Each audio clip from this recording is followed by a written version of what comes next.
சிவாய நம. திருச்சிட்டம்பலம். தென்னாடுடைய சிவனை போற்றி, எந்நாட்டவர்க்கும் இறைவா போற்றி.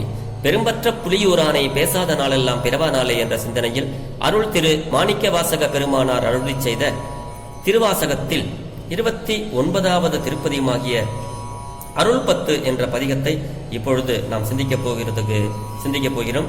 அடியார் பிரம்மத்தினுடைய பொன்னார் திருவடிகளை வணங்கிக் கொண்டு எளியன் சிவபாலா எனக்கு தெரிந்த பொருளை உங்களோடு பாடி பகிர்கிறேன். 3 பாடல்கள் இன்றைய தினம் சுருக்கமாக சிந்திப்போம்.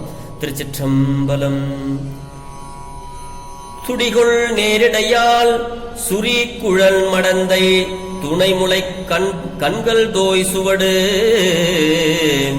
பொடிகொள்வான் தழலில் புள்ளி போல் 2 பொங்கொழி தங்குமார்பினனே செடிகொள்வான் பொழில் சூழ் திருப்பெரும் துறையில் செழு மலர் குருந்தம் மேவிய சீரடிகளே அடியேன் ஆதரித்து அழைத்தால் அதெந்துவே என்று அருளாயே.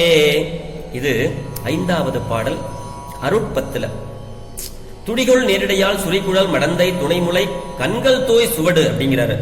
இந்த துடிகொள், துடினா உடுக்கை, அப்படி உடுக்கையின் நடுவே ஒத்த இடையினை உடையவளும் யாரு? நம்ம உமாதேவி. சுருண்ட கூந்தலை உடையவளும் மடந்தையும் ஆகிய உமாதேவியாரினுடைய 2 தனங்களில் கண்களும் தோய் பெற்றதால் உண்டான சுவடு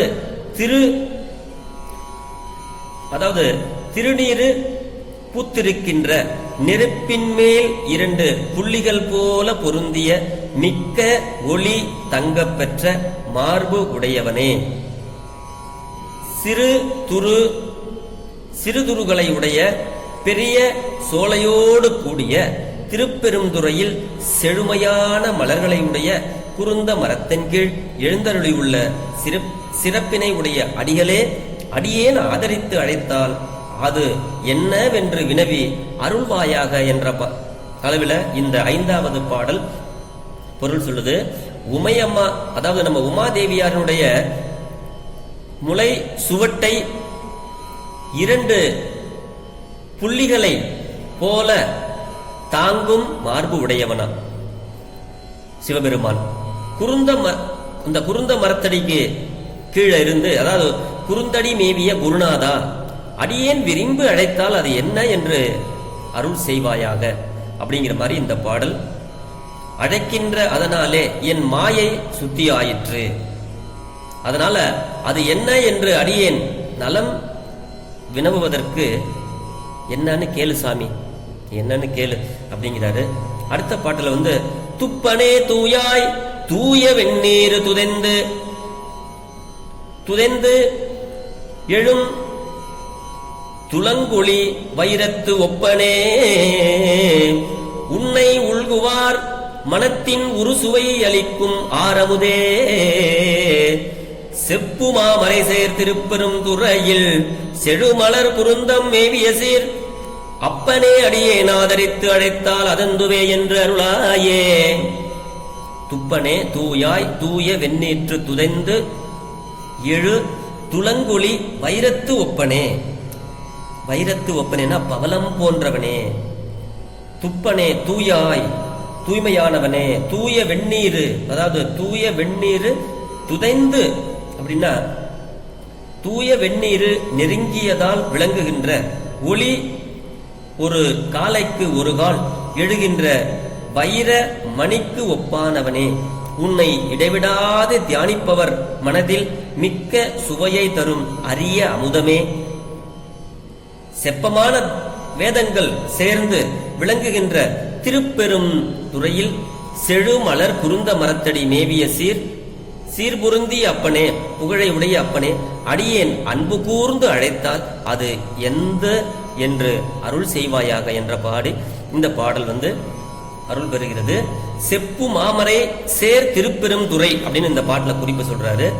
இந்த மாமரை சேர்னா வேத ஒளிகள் நீங்காத திருப்பெரும் துறை அப்படிங்கிறாரு. திருப்பெருந்துறையில குருந்த மரத்தடி விளங்கிய குருமணியே யான் அழைத்தால் அது என்ன என்று அன்புடன் வினவி அருள் என்பது இந்த பாடலுடைய கருத்தாகிறது. துப்பனே என்பதற்கு பழைய உரை அறிவானந்த அனுபோகமே என்று, அவ்வுரை துப்பனே என்பதால் திரிபாக கொண்டது அப்படின்னு இங்க வந்து பொருள் இருக்கு. வேதங்கள் இயற்கையாகவே செப்புமாயினும் தன்னை ஓதுவாரையும் செப்பச் செய்வான் ஆதலின் செப்பு மாமரை எனப்பட்டன அப்படிங்கிறாரு. இந்த பாடல் அடுத்த பாடல் வந்து 7வது பாடல். 3 நாட்களாக நாம் சிந்திக்க நேரம் இல்லாமல் விட்டுவிட்டோம். ஆகையினால இன்னைக்கு இந்த 7வது பாடல், இதுல வந்து சுவாமி அழகான கருத்தை சொல்றாரு சிவபெருமான். இந்த 7வது இன்னைக்கு இன்றைய தினம் இந்த பாடலை சிந்திப்போம்.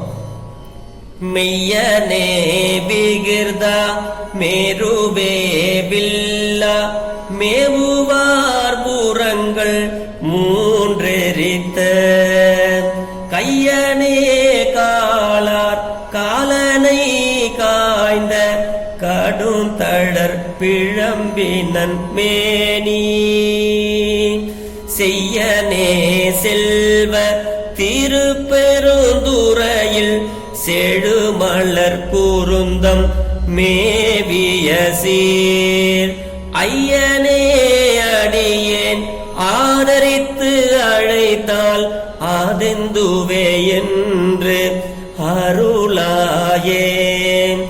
ஐயனே அடியேன் ஆதரித்து அழைத்தால் ஆதெந்துவே என்று அருளாயே.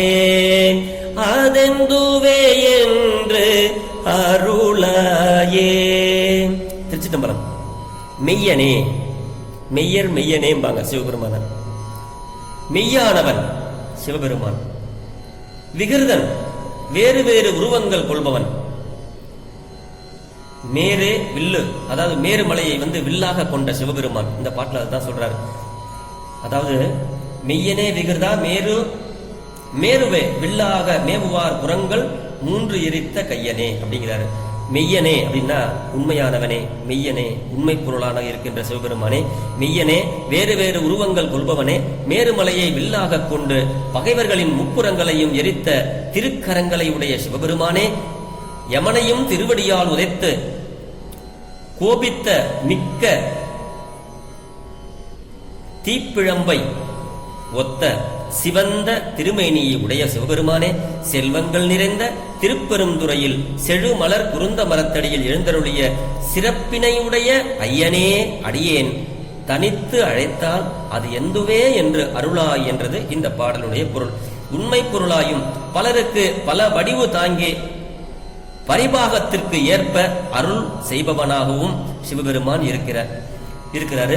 குருநாதா, அடியேன் அழைக்க வாளா இருத்தல் கூடாது, அது எந்த என்று அருள் செய்ய வேண்டும். பெருமானே, நான் வந்து கூப்பிட்டா வராம இருக்க கூடாது, அப்படி வந்து இது என்ன அப்படின்னு எனக்கு அருள் செய்ய வேண்டும் அப்படிங்கிறது இந்த பாடலுடைய பொருள். மெய்யனே விகிருதா என ஒரு தொடராக்கி மெய்யர்க்கு மெய்யாய் அதாவது மெய்யர்க்கும் மெய்யாய், வினைக்கு வினையாயினர், பொய்யர்க்கு பொய்யாயினர், இப்படி வேண்டுவார் வேண்டுவதே ஈவான் கண்டாங்கிற யாரு என்ன வேண்டுறாங்களோ அவங்களுக்கு அத மாதிரியே அருள் செய்வார் என்று உரைக்கும் பழைய உரை. இது கருத்து பொருளை அன்றி பதப்பொருளாகாமை தெளிக. ஆன்மாக்கள் வந்து தத்தம் பரிபாகத்திற்கு ஏற்ப பலவேறு நிலைகளை உடையவனாதலின் அவற்றிற்கு ஏற்ப இறைவனும் பல்வேறு வடிவம் தாங்கி அருள் செய்வான் என்பது இந்த பாடலுடைய பொருள்.